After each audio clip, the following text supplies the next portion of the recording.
Hello everyone, कैसे हैं आप सभी। आज के इस सेशन में हम चैप्टर नंबर 5 को कंटिन्यू कर रहे हैं और इसमें हम भारत में कृषि विकास के बारे में देखेंगे। इससे प्रीवियस सेशन में हमने वेरियस तिलहन फसलों को देखा था और उसके बाद में रेसे कपास के और जूट के बारे में देखा था और चाय कॉफ़ी और गन्ना के बारे में जो रोपण कृषि है उनके बारे में डिटेल से डिस्कस किया था। तो आज हम चैप्टर नंबर 5 को कंप्लीट करने की कोशिश करेंगे और इसमें बेसिकली दो तीन बातें हैं। एक तो भारत में कृषि विकास के बारे में है, जो इंडिया में एग्रीकल्चरल डेवलपमेंट का जो प्रोसेस है वो क्या रहा है।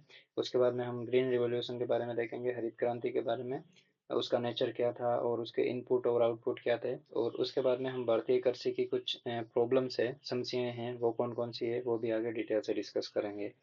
तो चलिए चैप्टर को कंटिन्यू करते हैं और कंप्लीट करने की कोशिश करते हैं। इसमें शुरुआत में दे रखा है कि भारत में कृषि विकास यानी जो एग्रीकल्चरल डेवलपमेंट इन इंडिया। स्वतंत्रता प्राप्ति से पहले भारतीय कृषि एक जीविकोपार्जित अर्थव्यवस्था जैसी थी।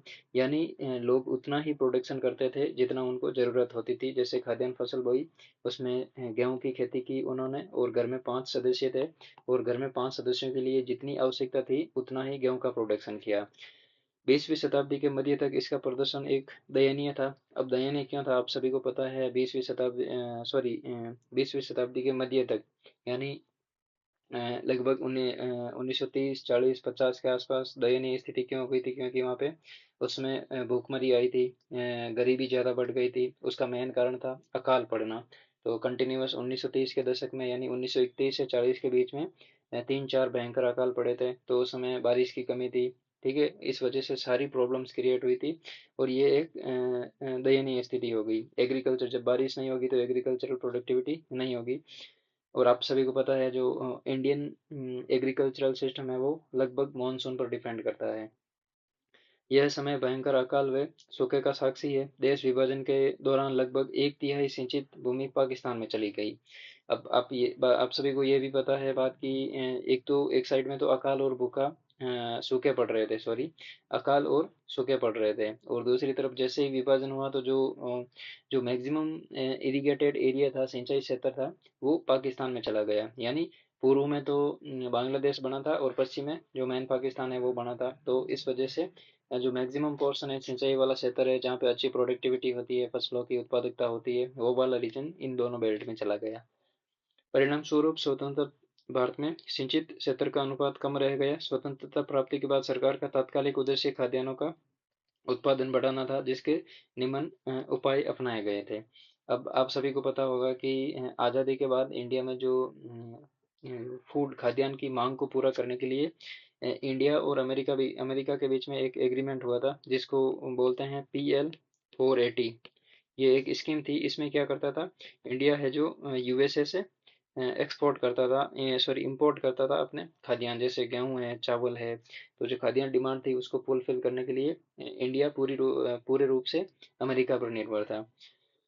व्यापारिक फसलें, अब कौन कौन से उपाय थे। व्यापारिक फसलों की जगह खाद्यान्न फसलों को उगाया जाना, कृषि गहनता को बढ़ाना।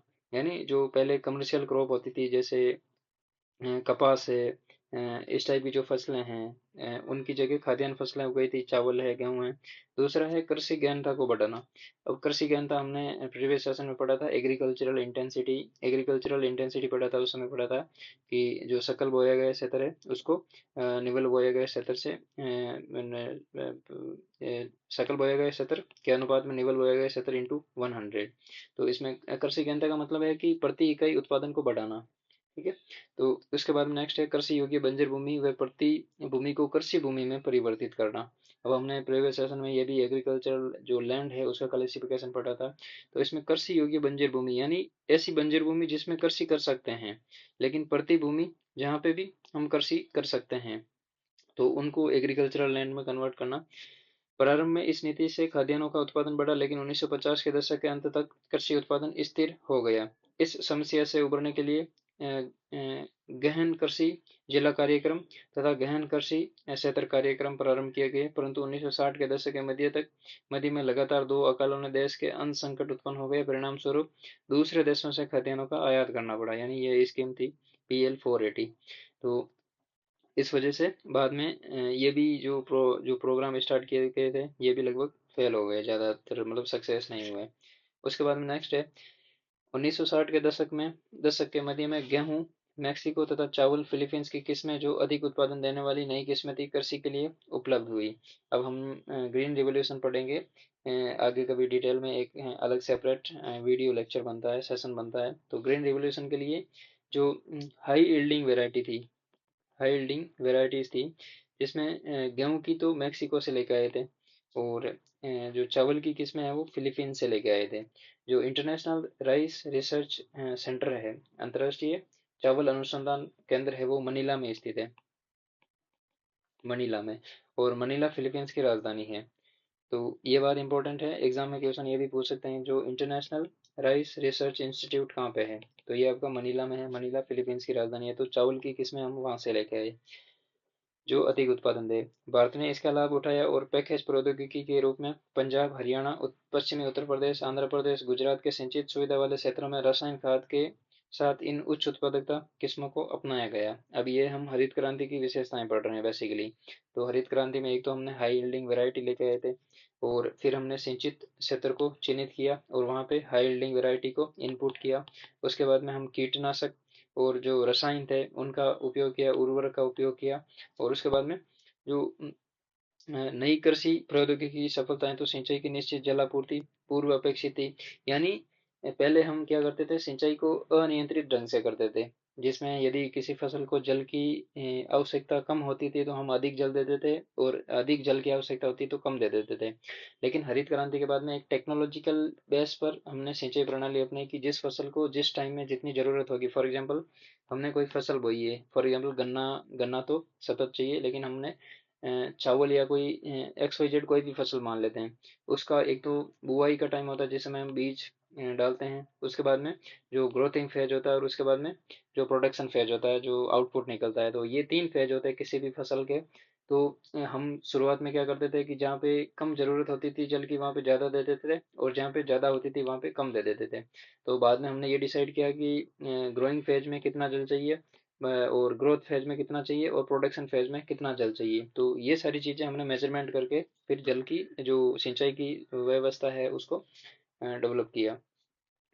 कृषि विकास की इस नीति से खाद्यान्नों में उत्पादन में अभूतपूर्व वृद्धि हरित क्रांति के नाम से जानी जाती है। अब ये इनडायरेक्टली हम पहले पढ़ रहे थे कि हरित क्रांति, तो आपका एग्जाम में क्वेश्चन पूछ सकता है कि हरित क्रांति में गेहूं और चावल की किस्में कहाँ से लाए थे। ठीक है, तो गेहूं की मैक्सिको से, चावल की फिलीपाइन से। उसके बाद में नेक्स्ट है, हरित क्रांति ने कृषि में प्रयुक्त कृषि निवेश। अब कृषि निवेश कौन कौन से इनपुट से, पहला है उर्वरक, अच्छा उर्वरक डालेंगे तो अच्छा होगा प्रोडक्शन। कीटनाशक, जो कीट पतंगे हैं, जो भी एक्सटर्नल जो भी थ्रेट है एग्रीकल्चर के पॉइंट ऑफ व्यू से, उनको खत्म करना। कृषि यंत्र, यानी जो लार्ज स्केल पर एग्रीकल्चर करना, और पहले जहाँ पे ह्यूमन वर्क काम करता था वहाँ पे अब कृषि से हो रहा है, यंत्रों से हो रहा है। कृषि आधारित उद्योगों तथा छोटे पैमाने के उद्योगों के विकास को प्रोत्साहन दिया गया। कृषि विकास की इस नीति से देश में खाद्यान्न के उत्पादन में आत्मनिर्भर हुआ, लेकिन प्रारंभ में हरित क्रांति देश के सिंचित भागों तक ही सीमित थी। फलस्वरूप कृषि विकास में प्रादेशिक असमानता बढ़ी। ऐसा 1970 के दशक के अंत तक रहा, तथा 1980 के आरंभ में इसके पश्चात ये प्रौद्योगिकी मध्य भारत और पूर्वी भारत के भागों में भी फैली। अब शुरुआत में हरित क्रांति आई थी तो वो क्या है, पश्चिमी भागों में, कहने का मतलब पंजाब, हरियाणा और पश्चिमी उत्तर प्रदेश और उत्तरी राजस्थान तक सीमित था। बाद में इसको धीरे धीरे दूसरे क्षेत्रों में भी फैलाया गया। नेक्स्ट है 1980 के दशक में भारतीय योजना आयोग ने वर्षा आधारित क्षेत्रों की कृषि समस्या पर ध्यान दिया। योजना आयोग ने 1988 में कृषि विकास में प्रादेशिक संतुलन को प्रोत्साहित करने हेतु कृषि जलवायु नियोजन प्रारंभ किया, यानी कृषि को जलवायु के अनुसार प्लानिंग करना। इसमें कृषि, पशुपालन, जल कृषि को विकास हेतु संसाधनों के विकास पर भी बल दिया गया है। तो इसमें बेसिकली तीन चीजें साथ में लेके चले, कृषि, पशुपालन और जल कृषि। ठीक है, तो ये तीन चार चीजें साथ में लेके चले। 1990 के दशक की उदारीकरण नीति तथा उन्मुक्त उन्मुक्त बाजार अर्थव्यवस्था ने भारतीय कृषि विकास को अभी प्रभावित किया है। अब उदारीकरण वहाँ लिबरलाइजेशन किया हमने, तो दूसरे राज्यों से और दूसरे देशों से भी इंडिया में एग्रीकल्चरल टेक्नोलॉजी आई। अब यहाँ पे एक सतत कृषि के लिए राष्ट्रीय मिशन है। तो इसके बारे में क्या है कि सतत कृषि के लिए राष्ट्रीय मिशन कृषि को अधिक विशिष्ट, स्थायी, परिश्रमिक, जलवायु के अनुकूल बनाने के लिए स्थान विशिष्ट, एकीकृत समग्र कृषि प्रणालियों को बढ़ावा देकर तथा और उपयुक्त मिट्टी और नमी संरक्षण उपायों के माध्यम से प्राकृतिक संसाधनों का संरक्षण करना। सरकार परंपरागत कृषि विकास योजना और राष्ट्रीय कृषि विकास योजना जैसी योजनाओं के माध्यम से देश में जैविक खेती को बढ़ावा दे रही है। अब यहाँ पे दो तीन चीजें इंपॉर्टेंट है। पहली है कि अधिक विशिष्ट स्थायी परिश्रमिक जलवायु के अनुकूल बनाने के लिए विशिष्ट एकीकृत समग्र कृषि प्रणाली को बढ़ावा देना। यानी ऐसी कृषि प्रणाली को बढ़ावा देना जो जलवायु के अनुकूल हो, भौगोलिक दशाओं के अनुकूल हो और जो मृदा है, मिट्टी है, उसको हार्म भी नहीं पहुंचे, इसके लिए जैविक खेती को बढ़ावा देना। नेक्स्ट है हमारा कृषि उत्पादन में वृद्धि तथा विकास का प्रौद्योगिकी का विकास। यानी जो एग्रीकल्चरल प्रोडक्शन है उसमें कैसे ग्रोथ हुई और इसमें टेक्नोलॉजिकल जो एडवांसनेस थी उसने कैसे रोल प्ले किया। पिछले 50 वर्षों में कृषि उत्पादन तथा प्रौद्योगिकी में उल्लेखनीय बढ़ोतरी हुई। बहुत सी फसलें जैसे चावल तथा गेहूं के उत्पादन तथा पैदावार में प्रभावशाली वृद्धि हुई है। अन्य फसलों मुख्यतः गन्ना, तिलहन, कपास के उत्पादन में प्रशंसनीय वृद्धि हुई है। तो ये पहली बात तो इम्पोर्टेंट है। चावल और गेहूं की प्रोडक्शन तो हरित क्रांति की वजह से हुई है और गन्ना, तिलहन और कपास का प्रोडक्शन जो टेक्नोलॉजिकल एडवांसनेस है उसकी वजह से बढ़ा है। सिंचाई के प्रसार ने देश में कृषि उत्पादन में महत्वपूर्ण भूमिका निभाई। इसने आधुनिक कृषि प्रौद्योगिकियां जैसे बीजों की उत्तम किस्में, रासायनिक खादों, कीटनाशकों तथा मशीनरी के प्रयोग के लिए आधार प्रदान किया। एक तरफ तो हरित क्रांति आई थी, इसमें हमने हाई यील्डिंग वैरायटी लेके आए थे। उसके बाद में जो टेक्नोलॉजिकल बेस है एग्रीकल्चर का उसको डेवलप किया था। उसी प्रकार से हमने सिंचाई के अच्छे साधन, यंत्रीकरण किया था। तो इस वजह से ये सारे एक दूसरे से कहने वाला अनुकूल हो गए और एग्रीकल्चरल प्रोडक्शन बढ़ा। भारत का किसान पोर्टल। अब एक किसान पोर्टल होता है, पर्टिकुलर किसान की आइडेंटिटी बनती है, उसका क्या है, कृषि कृषि से संबंधित किसी भी जानकारी की तलाश के लिए किसान पोर्टल किसानों के लिए एक मंच है। किसानों के बीमा, कृषि भंडारण, फसलें विस्तार गतिविधियां, बीजों, कीटनाशकों, कृषि मशीनरी आदि पर विस्तृत जानकारी प्रदान की जाती है। उर्वरकों, बाजार मूल्यों, पैकेजों तथा प्रथाओं, कार्यक्रमों, कल्याणकारी योजनाओं के विवरण भी दिए गए हैं। मिट्टी की उर्वरता, भंडारण, बीमा से संबंधित ब्लॉक स्तर का विवरण, प्रशिक्षण आदि एक इंटरेक्टिव मानचित्र उपलब्ध है। उपयोगकर्ता फार्म फ्रेंडली हैंडबुक, योजना दिशा निर्देश आदि भी डाउनलोड कर सकते हैं। यानी ये किसान पोर्टल का मतलब है एक कोई किसान है, उसके पास में एक पोर्टल है जिसमें उसके जो वो किस टाइप की, फॉर एग्जांपल कपास का प्रोडक्शन कर रहा है वो, तो कपास से संबंधित जलवायु दशाएं, कपास से संबंधित कीटनाशक, उर्वरक, सिंचाई की प्रणालियां, कपास का जो डेवलपमेंट का फेज है उसके बारे में, फिर कपास का प्रेजेंट टाइम में मंडी का क्या भाव है, प्रेजेंट टाइम में कपास की कौन सी किस्म मार्केट मार्केट में नया बीज आया है वो अच्छा चल रहा है। तो ये सारी चीजें एक किसान के पोर्टल पर, जैसे आइडेंटिटी कार्ड बनता है ना किसी व्यक्ति का, उसमें व्यक्ति की डेट ऑफ बर्थ होती है, एड्रेस होता है, उसका कॉन्टैक्ट नंबर होता है, उसका पिन कोड नंबर होता है। तो ये व्यक्ति की आइडेंटिटी को दर्शाता है। वैसे कि वैसे कोई किसान है वो पर्टिकुलर कोई भी फसल, चाहे कपास की कर रहा हो, चाहे गन्ने की खेती कर रहा हो, चाहे चावल की खेती कर रहा हो, तो पर्टिकुलर फसल के बारे में डिटेल से चीजें दी हुई होती है। ठीक है। नेक्स्ट है, देश के विभिन्न क्षेत्रों में आधुनिक कृषि प्रौद्योगिकियों का प्रसार तीव्रता से हुआ है। पिछले 40 वर्षों में रासायनिक उर्वरक की खपत में भी 15 गुना वृद्धि हुई है, क्योंकि उत्तम बीजों के किस्मों में कीट प्रतिरोधकता कम है तथा देश में 1960 के दशक से कीटनाशकों की खपत में भी महत्वपूर्ण वृद्धि हुई है। ठीक है, तो ये सारे जो ग्रीन रिवोल्यूशन है उसके इम्पैक्ट है। नेक्स्ट है भारतीय कृषि की समस्याएं। अब इम्पोर्टेंट टॉपिक है। ठीक है, इसमें है कि जो एग्रीकल्चरल प्रॉब्लम है इंडिया में, कृषि समस्याएं की, भारतीय कृषि की समस्याएं वो कौन कौन सी है। कृषि पारिस्थितिकी तथा विभिन्न प्रदेशों के ऐतिहासिक अनुभवों के अनुसार भारतीय कृषि की समस्याएं भी विभिन्न प्रकार की है। अतः देश के अधिकतर कृषि समस्याएं प्रादेशिक है, तथापि कुछ समस्याएं सर्वव्यापी है, जिसमें भौतिक बाधाओं से लेकर संस्थागत अवरोधक शामिल है। इन समस्याओं का विवरण निम्न प्रकार से है। अब पहला जो मेन कृषि समस्याएं हैं उनमें है अनियमित मानसून पर निर्भरता। ठीक है, इसमें है भारत में कृषि क्षेत्र का केवल एक तिहाई भाग ही सिंचित है। पहले हम इस पूरे पैराग्राफ को पढ़ते हैं, फिर इसको डिटेल से देखेंगे। शुरुआत में बोला है कि भारत में कृषि क्षेत्र केवल एक तिहाई भाग ही सिंचित है। शेष कृषि क्षेत्र में फसलों का उत्पादन प्रत्यक्ष रूप से वर्षा पर निर्भर है। दक्षिणी पश्चिमी मानसून की अनिश्चितता व अनियमितता से कृषि हेतु नहरी जल आपूर्ति प्रभावित होती है। दूसरी तरफ राजस्थान तथा अन्य क्षेत्रों में वर्षा बहुत कम तथा अत्यधिक अविश्वसनीय है। अधिक वर्षा वाले अधिक वर्षा अधिक वार्षिक वर्षा वाले क्षेत्रों में भी काफी उतार चढ़ाव पाया जाता है। फलस्वरूप ये क्षेत्र सूखा व बाढ़ दोनों सुभेद्य है। कम वर्षा वाले क्षेत्रों में सूखा एक सामान्य परिघटना है, लेकिन यहाँ यदाकदा बाढ़ भी आ जाती है। वर्ष 2006 और 2017 में महाराष्ट्र, गुजरात और राजस्थान के शुष्क भागों में क्षेत्रों में आई आकस्मिक बाढ़ इस परिघटना का उदाहरण है। सूखा तथा बाढ़ भारतीय कृषि के जुड़वा संकट है।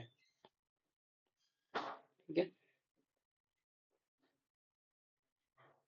तो अनियमित मानसून पर निर्भरता। ठीक है, इसका मेन कारण पहला तो जो वन थर्ड पोर्शन है वो सिंचित क्षेत्र है, पहली बात। दूसरी बात यहाँ पे बोली है कि जो एग्रीकल्चर और मॉनसून का रिलेशन है। यहाँ पे आप जनरल चीजें पढ़ते हैं। पहली चीज तो ये है कि फैक्ट है कि भारतीय कृषि का जो क्षेत्र है वो एक तिहाई सिंचित है। यदि वन थर्ड क्षेत्र में वर्षा नहीं होगी तो भी अच्छी पैदावार होगी। दूसरी चीज है कि जो कृषि है और वर्षा, ठीक है। अब यहाँ पे दो चीजें दे रखी है। दक्षिण पश्चिमी मानसून की अनिश्चितता और अनियमितता सिंचाई हेतु नहरी जलापूर्ति को प्रभावित होती है। अब कैसे होती है कि वैसा फॉर एग्जाम्पल गंगा नदी है, इससे बहुत सारी नहरें निकाली है। यदि बरसात नहीं होगी तो गंगा नदी में जल स्तर कम होगा और नहरों में जलापूर्ति नहीं होगी। तो डायरेक्टली इनडायरेक्टली जो रीजन है नहरों से सिंचित क्षेत्र है, वहां पर भी जल की आपूर्ति कम होगी। दूसरी तरफ जो राजस्थान वाला बेल्ट है, जहाँ पे वर्षा बहुत कम होती है और अविश्वसनीय है। कहने का मतलब है अत्यधिक अविश्वसनीय का मतलब है वर्षा कब हो जाए पता नहीं चलता, लेकिन कितनी होगी ये भी पता नहीं चलता। ठीक है। और अधिक वर्षा वाले क्षेत्रों में उतार चढ़ाव होता है, कभी तो वहां पे बाढ़ आ जाती है और कभी वहां पे सूखा पड़ जाता है, तो इस वजह से भी ये प्रॉब्लम हो जाती है। और नेक्स्ट है कम वर्षा वाले क्षेत्रों में सूखा एक सामान्य परिघटना है। ठीक है, राजस्थान वाला पोर्शन में सूखा तो कंटिन्यू पड़ता ही है, बीच में कभी कभी बारिश होती है तो अच्छा खासा रेनफॉल होता है, तो प्रोडक्शन अच्छा होता है। नेक्स्ट है 2006-7 में महाराष्ट्र, गुजरात और राजस्थान में बाढ़ आई थी। तो इसका एक कारण ये भी है कि कई बार तो यहाँ पे बारिश कम हो जाती है और कई बार यहाँ पे ज़्यादा हो जाती है। ठीक है, तो बेसिकली मेन कारण यही है इनके। और उसके बाद में नेक्स्ट है आपका जो इम्पोर्टेंट उदाहरण है सूखा तथा बाढ़ भारतीय कृषि के जुड़वा संकट है। जुड़वा संकट का मतलब है कि सूखा हो जाए तो भी प्रॉब्लम है और बाढ़ आ जाए तो भी प्रॉब्लम है। ठीक है, ये दोनों प्रॉब्लम्स है। नेक्स्ट है निम्न उत्पादकता। अब निम्न उत्पादकता कैसे है? अंतर्राष्ट्रीय स्तर की अपेक्षा भारत में फसलों की उत्पादकता बहुत कम है। जो इंटरनेशनल स्टैंडर्ड है पर यूनिट प्रोडक्शन का, वो भी कम है। भारत में अधिकतर फसलें चावल, गेहूं, कपास व तिलहन की प्रति हेक्टेयर पैदावार अमेरिका, रूस, जापान से कम है। ठीक है, जो प्रति हेक्टेयर पैदावार है वो चावल, गेहूं और कपास, तिलहन का इनका कम है अमेरिका, रूस और जापान से। वहाँ पे ऐसी टेक्नोलॉजी है जिनका बीजों का उन्नत संस्करण है, जो एग्रीकल्चरल पैरामीटर है वो अच्छे से सेट किए हुए हैं। ठीक है। और दूसरी बात ये भी है कि वहाँ पे जो किसान है, फार्मर है, उनकी जो एग्रीकल्चरल लिटरेसी है वो हाई रहती है। एग्रीकल्चरल लिटरेसी का मतलब है कि जो कृषि से संबंधित गतिविधियां हैं उनमें जो जल की आवश्यकता, कीटनाशक, उर्वरक की आवश्यकता। ठीक है, तो ऐसा नहीं है जितना मर्जी हुआ छांट दिया या खेत में फैला दिया। ठीक है, तो वो चीज़ें वहाँ पे नहीं होती। एक प्रॉपर स्टैंडर्ड पैरामीटर होते हैं, उसके अनुसार वो एग्रीकल्चरल प्रैक्टिस करते हैं। भू संसाधनों पर अत्यधिक दबाव के कारण अंतर्राष्ट्रीय स्तर की तुलना में भारत में श्रम उत्पादकता भी बहुत कम है। देश के विस्तृत वर्षा निर्भरता विशेष शुष्क क्षेत्रों में अधिकतर मोटे अनाज, दालें, तिलहन की खेती की जाती है। यहाँ इनकी उत्पादकता बहुत कम है। कहने का मतलब एक ऐसा रीजन है जहाँ पे पॉपुलेशन प्रेशर भी ज़्यादा है, ऊपर से खेती भी किन की होती है? अनाज, दालें और तिलहन की, जहाँ पे प्रोडक्टिविटी कम रहती है, उत्पादकता भी कम रहती है। सॉरी, प्रोडक्टिविटी और उत्पादकता तो एक ही हो गया। और यहाँ पे जो श्रम की उत्पादकता है, यानी खेत में काम करने वाले लोग भी अधिक है लेकिन फसलों का उत्पादन भी कम हो रहा है। तो ये सारी चीजें एक दूसरे के नेगेटिव इम्पैक्ट कर डालती है। अब यहाँ पे शुष्क क्षेत्रों में फसल उत्पादकता कम क्यों होती है? कम होने के दो तीन कारण है। एक तो जलवायु कारण है कि जो फसल ग्रोथ होने के लिए जो पैरामीटर है, टेम्परेचर है, रेनफॉल है, ये सारी चीजें यहाँ पे प्रॉपर नहीं मिल पाती है। दूसरा है जो इरिगेशन फैसिलिटी है वो भी प्रॉपर नहीं हो पाती है। तो जहाँ पे हमने प्रीवियस सेशन में देखा था, हमने जो खाद्यान्न फसलें पढ़ी थी, रोपण कृषि पढ़ी थी, व्यापारिक फसलें पढ़ी थी, तो जहाँ पे रेनफॉल ज्यादा है वहाँ पे एग्रीकल्चरल प्रोडक्शन भी ज्यादा होता है। नेक्स्ट है वित्तीय संसाधनों की बाध्यताएं एवं ऋणग्रस्तता। अब वित्तीय संसाधन, किसान के पास में इतना पैसा नहीं होता है ग्रामीण क्षेत्रों में कि वो अच्छे किस्म के बीज लेके आ जाए, अच्छे किस्म की कीटनाशक व्यवस्था कर दे, कीटनाशकों की व्यवस्था कर दे, और जो यंत्रीकरण है, मशीनें हैं, उनको अपने खेत में लाकर काम करवा ले। तो ये सारी प्रॉब्लम्स है। आधुनिक कृषि कृषि में लागत बहुत आती है। सीमांत और छोटे किसानों को कृषि बचत बहुत कम या न के बराबर होती है, यानी सीमांत और छोटे कृषकों के पास में जो कृषि बचत होती है वो बहुत कम होती है, या तो नॉर्मल होती है जो घर खर्चे में चली जाती है, या न के बराबर होती है, जितना उन्होंने एग्रीकल्चर में इनपुट किया था उतना आउटपुट नहीं मिल पाता है, बारिश की वजह से, अत्यधिक बारिश की वजह से, सूखा की वजह से। ठीक है, तो ये सारी प्रॉब्लम्स होती है। अतः वे सघन संसाधन दृष्टिकोण से की जाने वाली कृषि में निवेश करने में असमर्थ हैं। इन समस्याओं से उबरने के लिए बहुत से किसान विविध संसाधनों तथा महाजनों से ऋण लेते हैं। कृषि से कम होती आय तथा फसलों के खराब होने से वे कर्ज के जाल में फंस जाते हैं। ठीक है, तो ये है कि फॉर एग्जाम्पल एक साल में उन्होंने 1 लाख रुपया 1 लाख रुपया ब्याज पे लिया और खेती की, उनको 90,000 मिला। तो जो 10,000 का लॉस हुआ, तो 90,000 मिला तो वो वापस खर्चे में चला गया। दूसरे साल इन्होंने 50,000 रुपये ब्याज लिया, ठीक है, ऋण लिया। तो बाद में इनको इनपुट है जो बहुत कम मिला, 30,000 मिला। वो सोच रहा है कि इस साल बढ़ जाएगा तो 50,000 रुपये ऐसे और लिए ब्याज पे।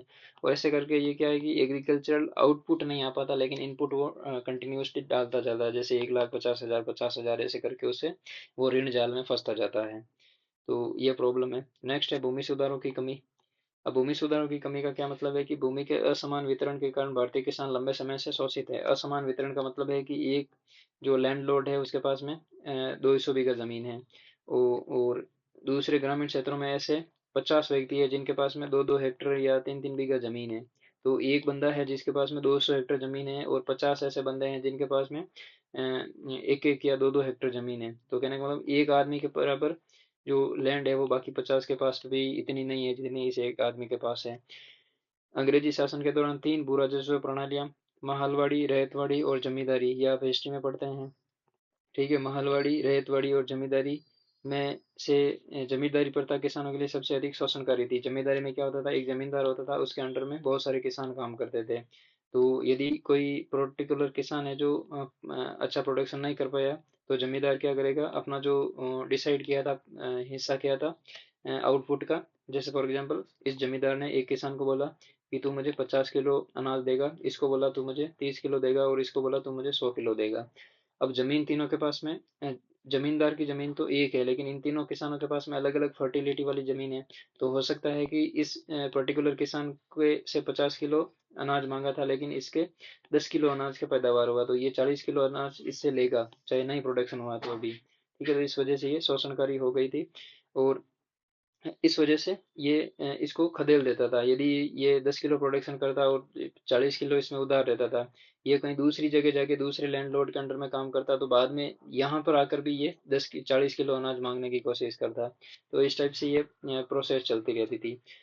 स्वतंत्रता प्राप्ति के पश्चात भूमि सुधारों को प्राथमिकता दी गई, लेकिन ये सुधार कमजोर राजनीतिक इच्छाशक्ति के कारण पूर्णतः फलीभूत नहीं हुए। ठीक है, अब स्वतंत्रता प्राप्ति के बाद में जो एग्रीकल्चरल लैंड का रिफॉर्म हुआ था, उसमें भी बहुत सारी प्रॉब्लम्स हुई थी। पहले तो राजनीतिक इच्छा शक्ति थी, ठीक है, उसकी कमी थी, क्योंकि वोट बैंक की राजनीति की वजह से ये काम सफल नहीं होते हैं आसानी से।